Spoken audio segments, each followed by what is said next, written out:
welcome. Let us continue with the next phase of our the big data analytics life cycle. The phase 2 is the data preparation.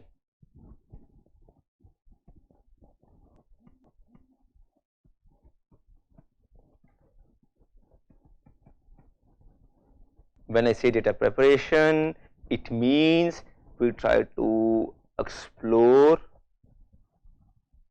then we try to pre-process, and we try to condition the data as per our model that we are going to build in the forthcoming phases, right. So this is done prior to the modeling or analysis that we are going to do. So this is generally done by the preparation of the analytics sandbox. When I say analytics sandbox, it is again the workspace that we are designed to do. Then we perform the ETLT system, we extract, transform, load into the sandbox. Once the data is in the sandbox, then the team needs to learn about the data and become familiar with it. Then learning the data in details is very important to have the project completed within time. The team also must decide how to condition and transform the data into the format to facilitate the subsequent analysis. So they may perform some visualizations in the training phase itself, that how the data would visualize, how the results could visualize, because what is gonna come finally, this overall scenario or overall solution statement is generally there in the mind of the business intelligence analyst itself. So the person would try to visualize the things, how the things would look, what the graphs would look like, or how it should come. If we say 20% improvement in the overall views of a specific program or specific movie that is being broadcasted, so it should that 20% improvement that could be put in a graph, and also that could be visualized. So there are certain steps in this as well, like in phase 1 we did in discovery. So the data preparation phase is generally the most iterative and the one that teams tend to underestimate most often, because they try to jump to the next phase, let us build the model immediately. So preparation for the data, preparation for the model is very important. It is always important to invest some more time here than it is generally thought of, because that will definitely help you to not to come back to this phase once again, and that will be saving time in the overall business cycle or overall life cycle of the big data analytics system that we are trying to learn here. So jumping to the phase 3 and phase 4 without completely understanding and completely preparing the data is not recommended. First step in the data preparation phase is preparing the analytics sandbox.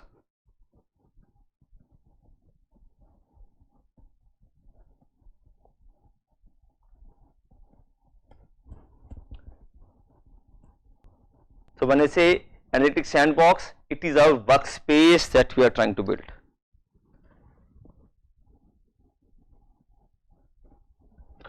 When I say workspace, it is the team can explore the data without interfering with the live production databases. That is why we put it as a separate sandbox, so that the other parts of the system are not affected. Like in the sandbox, we have a wooden box, as I said. So wooden box, the sand doesn't go out of the box and it doesn't clutter your house. So this is how the sandbox word is come here. So we work with the data analytics here, and the regular production, regular retail, regular streaming of the system are not affected by it. So we work in this workspace only. So this is a sandbox that is prepared. So it is a best practice to collect all kinds of data here, and team members need to access to the high volumes and varieties of the data for a big data analytics project. So this can include many parts, maybe summary level aggregated data. I will just say it can have summary level data, right, or aggregate data, right, and it can have structured data,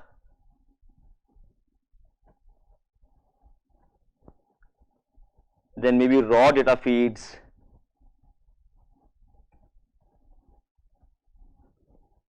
then sometimes the unstructured text as well,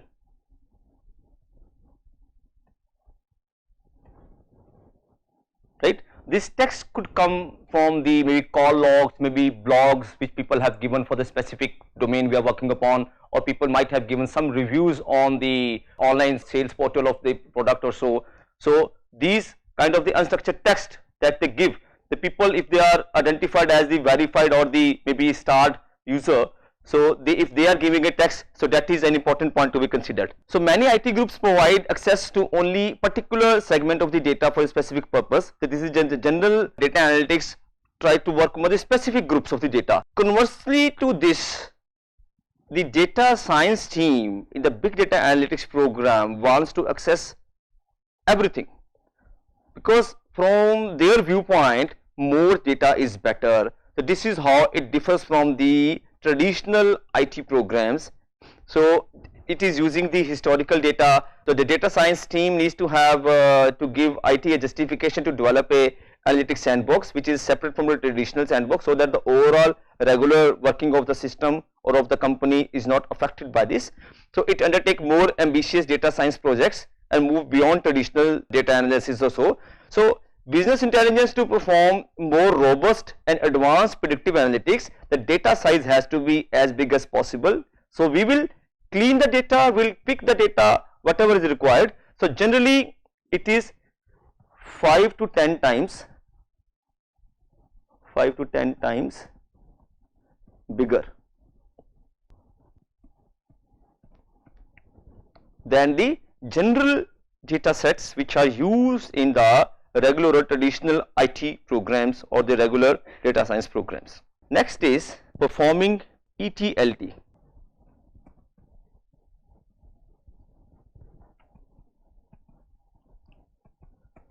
Now ETL and ELT.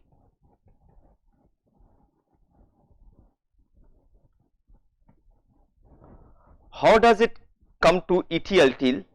This we will discuss here. To make sure that the analytics sandbox has big amount of the bandwidth and reliable network connections to the underlying data sources to enable the uninterrupted or unhurdled read and write. So in ETL uses the extract, transform, load program. When we extract the data, transform it as per our requirement, then we load into our system or the analytics system that we are using, we cannot have the raw data. Raw data is cleaned here. When we transform the data, it is cleaned here. So this T is cleansing, right? The big data analytics teams would like to cleanse the data by themselves. That is why they would like to extract the data first, then load, and then only they would like to cleanse here. So they will clean the data here and also keep a copy of the raw data. I will do it. Keep a copy of raw data. So the analytics sandbox approach differs slightly. It advocates extract, load and transform. This is our sandbox approach, the second approach. The reason for this approach is that there is significant value in preserving the raw data and including it in the sandbox before any transformations takes place. So that is why ELT is taken care here of. So let us take an example of the credit card frauds, or let us take an example of the outliers which are very highly impacting the market, like credit card frauds or maybe the terrorism attacks that has happened. There might be slight outliers.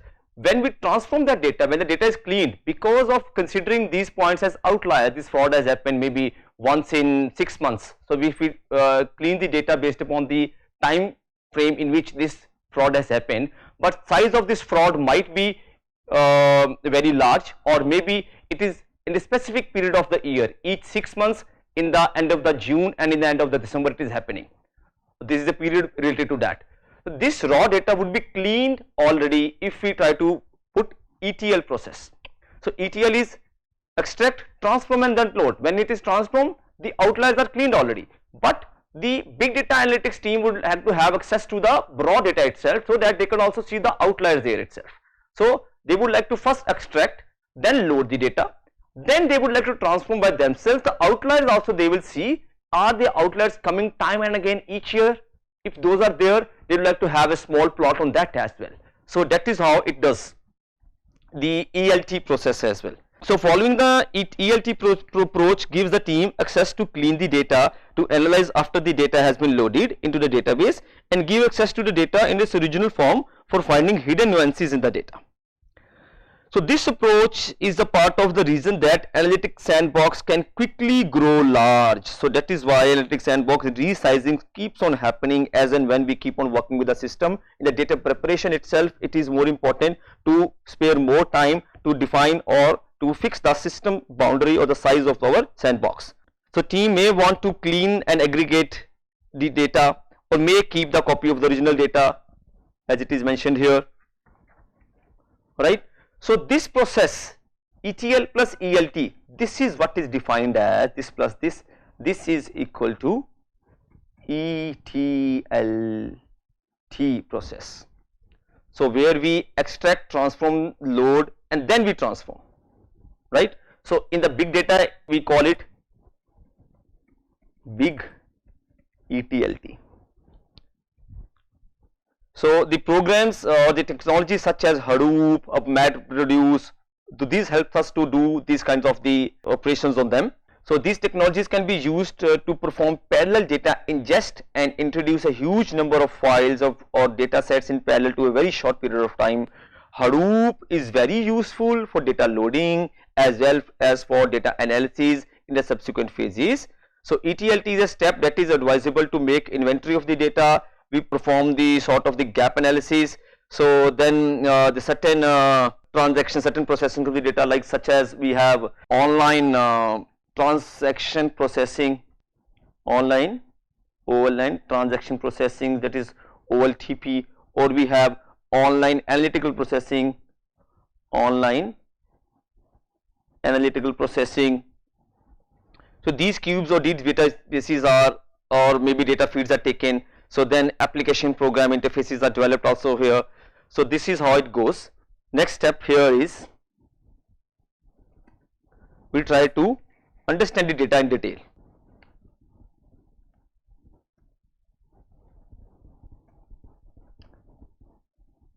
Understand the data, when I say understand the data, we need to learn or we need to be familiar with the data itself. That means the team has access to the data and identify the additional data. The team can leverage but perhaps does not have access to today the data which will be available in the future, that is to be put. So the team clarifies the data that the data science team has access to now. So we will say data available, then data accessible, right? Then data to collect,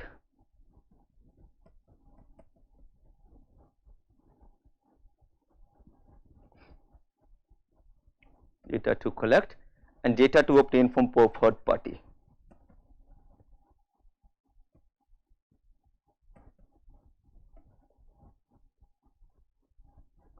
From outside I will say from a third party. So they can build maybe a small table here based upon this. So we can have different kinds of the sections here,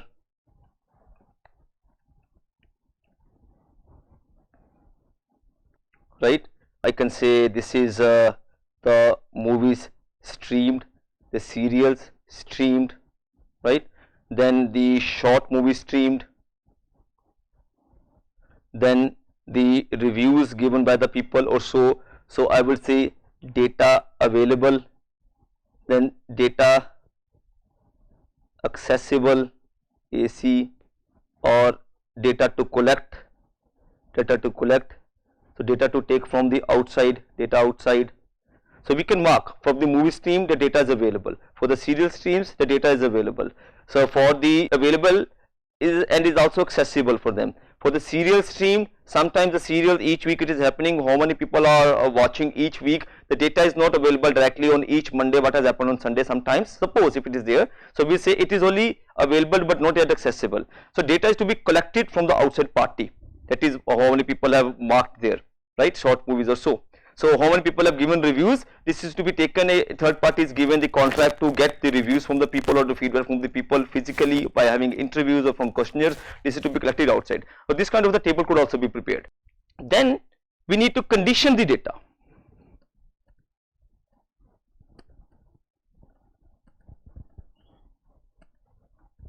So conditioning means majorly number A, clean the data,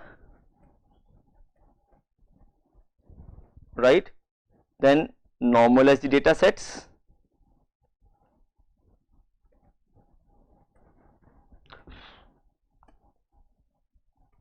Cleansing means we are transforming the data as per our requirement. Normalizing means we are reducing the number of tables to the minimum possible so that the whole information is available, but there is no repetition, no redundancies there. So we try to normalize that, and also we try to perform major other transformations.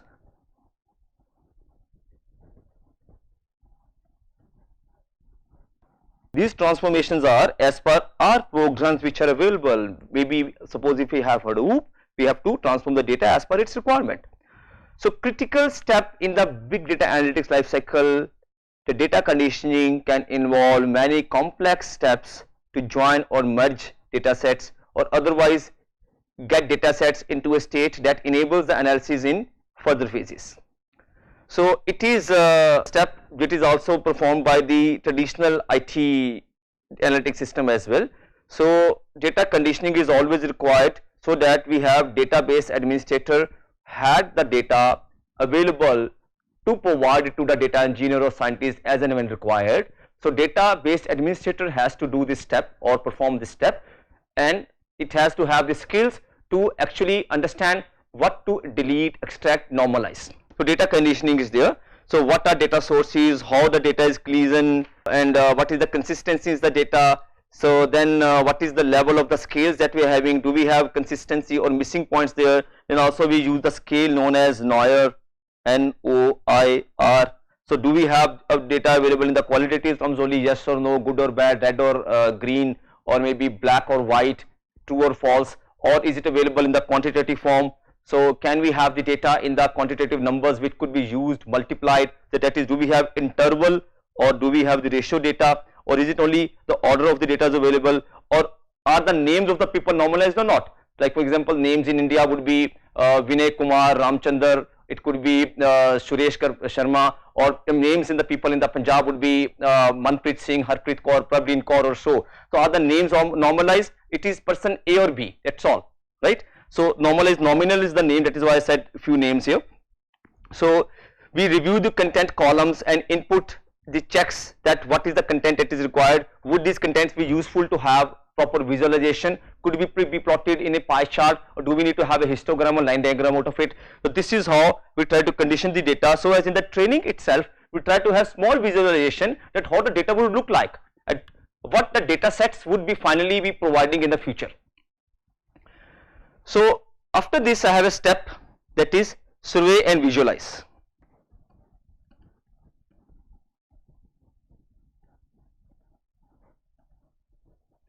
So once the team has collected or gotten at least some of the data nets which are needed for subsequent analysis, so we try to leverage the data visualization tools.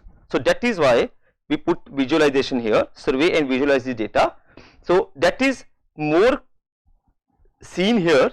Data conditioning, we have put the data in the proper scale that is there, NOIR, nominal, ordinal, interval or ratio. Then we try to visualize, we overview first, zoom and filter. I would say in visualization I will put it here, overview, then B is zoom, if anything required or seen not good, we will try to filter it, right.